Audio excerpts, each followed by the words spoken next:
আসসালামু আলাইকুম ভিউয়ার্স। বাংলাদেশের সর্বশেষ আপডেট সংবাদে আপনাদের স্বাগত। জানিয়ে দিব হাতে থাকা সর্বশেষ আপডেট বাংলা সংবাদ। প্রথমেই সংবাদ শিরোনাম। গণতন্ত্রের কথা বললেই আয়নাঘরে ঢুকানো হতো বলেছেন লায়ন ফারুক। এরপর জানিয়ে দিব আওয়ামী লীগ নিষিদ্ধের দাবিতে ঢাবিতে কফিন মিছিল। এদিকে ফ্যাসিবাদের দোসরদের কোথাও ঠাঁই হবে না বলেছেন মজনু। আরও জানিয়ে দিব আওয়ামী লীগকে নিষিদ্ধ করেই ছাড়ব বলেছেন হাসনাত।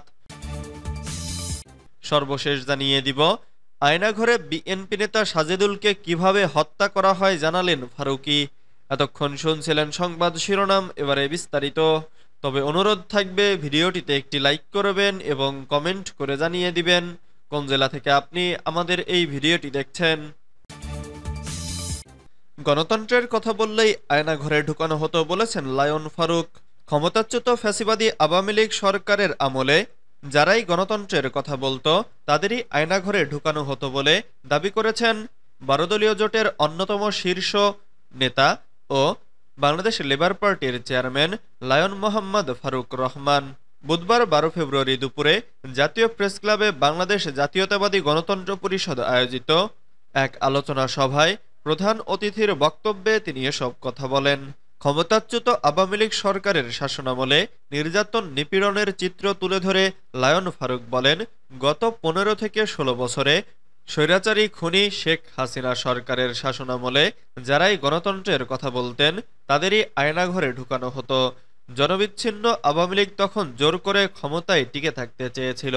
সে কারণে তাদের হাতে নির্মম অত্যাচার, নির্যাতন, গুম-খুনের শিকার হতে হয়েছিল অনেক নিরপরাধ মানুষকে, জীবন দিতে হয়েছে অনেক নারী ও শিশুকে। মানুষের জানমালের কোনো নিরাপত্তা ছিল না, কথা বলার স্বাধীনতা ছিল না। তিনি বলেন, অত্যাচার নির্যাতনের মধ্য দিয়ে আওয়ামী লীগ দীর্ঘ ১৫ থেকে ১৬ বছর দেশটাকে আইয়ামে জাহিলিয়াতের যুগ অর্থাৎ অন্ধকার যুগে পরিণত করেছিল। ছাত্র জনতার গণ আন্দোলন দমাতে তাদের ওপর গণহত্যা চালিয়েছিল। সেই খুনি শেখ হাসিনাকে ভারত আশ্রয় দিয়েছে। ফলে ভারত আমাদের বন্ধু হতে পারে না। শেখ হাসিনাকে বাংলাদেশে ফেরত এনে বিচারের মুখোমুখি না করা পর্যন্ত দেশের মানুষ শান্তি পাবে না। আওয়ামী লীগ নিষিদ্ধের দাবিতে ঢাবিতে কফিন মিছিল। গাজীপুরে হামলায় বৈষম্য বিরোধী ছাত্র আন্দোলনের আবুল কাশেমের নিহতের ঘটনায় আওয়ামী লীগের বিচার ও নিষিদ্ধের দাবিতে কফিন মিছিল বের করেছে সর্বস্তরের ছাত্র জনতা। বুধবার ১২ ফেব্রুয়ারি রাত ৯টার দিকে কেন্দ্রীয় শহীদ মিনারে আবুল কাশেমের জানাজা সম্পন্ন হয়। জানাজা শেষে শহীদ মিনার থেকে একটি কফিন মিছিল বের করেন ছাত্র জনতা। এর আগে বুধবার বিকেল ৩টার দিকে ঢাকা মেডিকেল কলেজ হাসপাতালের চিকিৎসাধীন অবস্থায় কিশোর আবুল কাশেম।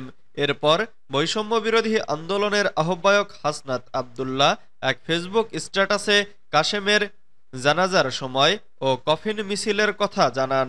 হাসনাতের ভেরিফাইড আইডি থেকে দেওয়া ওই স্ট্যাটাসে তিনি লেখেন, গাজীপুরে আওয়ামী সন্ত্রাসীদের হাতে শহীদ বীর কাশেমের জানাজা ৯টায় কেন্দ্রীয় শহীদ মিনারে অনুষ্ঠিত হবে। জানাজার পরে আওয়ামী লীগের বিচার ও নিষিদ্ধের দাবিতে কফিন মিছিল হবে শহীদ মিনার থেকেই।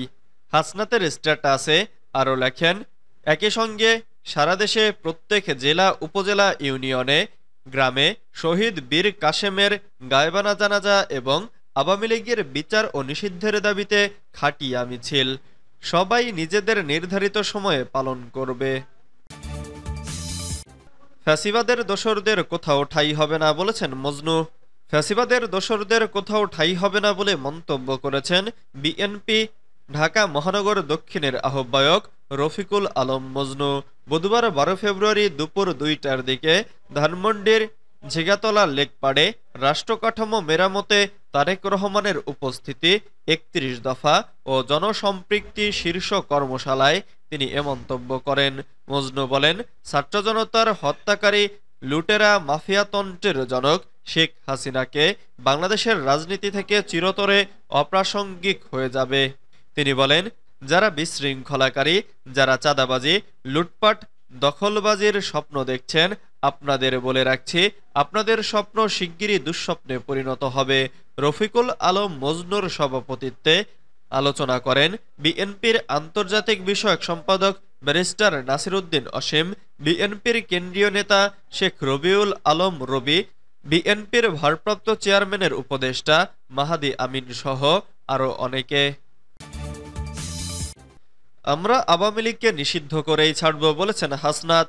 আওয়ামী লীগকে নিষিদ্ধ করেই ছাড়বেন বলে মন্তব্য করেছেন বৈষম্য বিরোধী ছাত্র আন্দোলনের আহ্বায়ক হাসনাত আব্দুল্লাহ।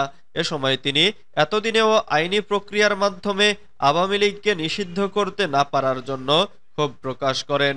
বুধবার 12 ফেব্রুয়ারি শহীদ মিনারে জানাজা পূর্ব বক্তব্যে এসব কথা বলেন তিনি। গাজীপুরে মুক্তিযুদ্ধ বিষয়ক সাবেক মন্ত্রী আ.ক.ম মোজাম্মেল হকের বাড়িতে হামলার ঘটনায় আহত আবুল কাশেম চিকিৎসাধীন অবস্থায় মারা গেছেন। বুধবার বেলা ৩টার দিকে ঢাকা মেডিকেল কলেজ হাসপাতালের নিবিড় পরিচর্যা কেন্দ্রে তার মৃত্যু হয়। আবুল কাশেমের জানাজা বুধবার রাত ৯টায় কেন্দ্রীয় শহীদ মিনারে অনুষ্ঠিত হয় এবং জানাজার পর আওয়ামী লীগের বিচার ও নিষিদ্ধের দাবিতে কফিন মিছিল হয়। আয়নাঘরে বিএনপি নেতা সাজেদুলকে কিভাবে হত্যা করা হয় জানালেন ফারুকী। ২০১৩ সালের ৪ ডিসেম্বর রাজধানীর বসুন্ধরা আবাসিক এলাকা থেকে নিখোঁজ হন ঢাকা মহানগর ৩৮ নং ওয়ার্ড বিএনপির সাবেক সাধারণ সম্পাদক সাজেদুল ইসলাম সুমন। এরপর আর খোঁজ মেলেনি সাজেদুলের।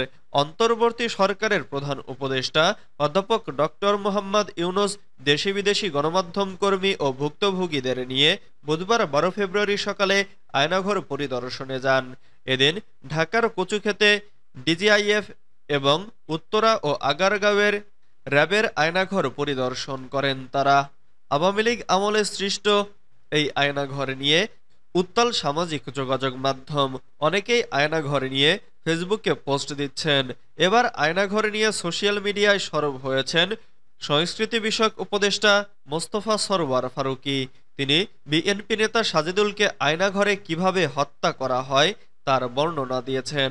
গতকাল সন্ধ্যায় তিনি তার ভেরিফাইড ফেসবুক পেজে জানান, জিয়াউল আহসানের নির্দেশে সাজেদুলকে ইনজেকশন পুশ করে মেরে শীতলক্ষায় ফেলে দেয়া হয়।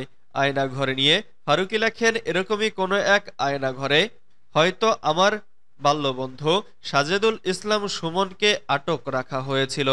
এরকমই কোনো একটা ঘরে অজানা আশঙ্কায় সে কেঁপে উঠেছিল। এরকমই একটা ঘরে বসেই হয়তো সে আল্লাহর দরবারে হাত তুলে কাঁদতে কাঁদতে বলেছিল, আল্লাহ তুমি আমারে এবারের জন্য বাঁচাইয়া দাও। আমি আর রাজনীতি টাজনীতি করব না। আমার সন্তানদের জন্য আমারে বাঁচাইয়া দাও। আমার মায়ের জন্য আমারে বাঁচাইয়া দাও।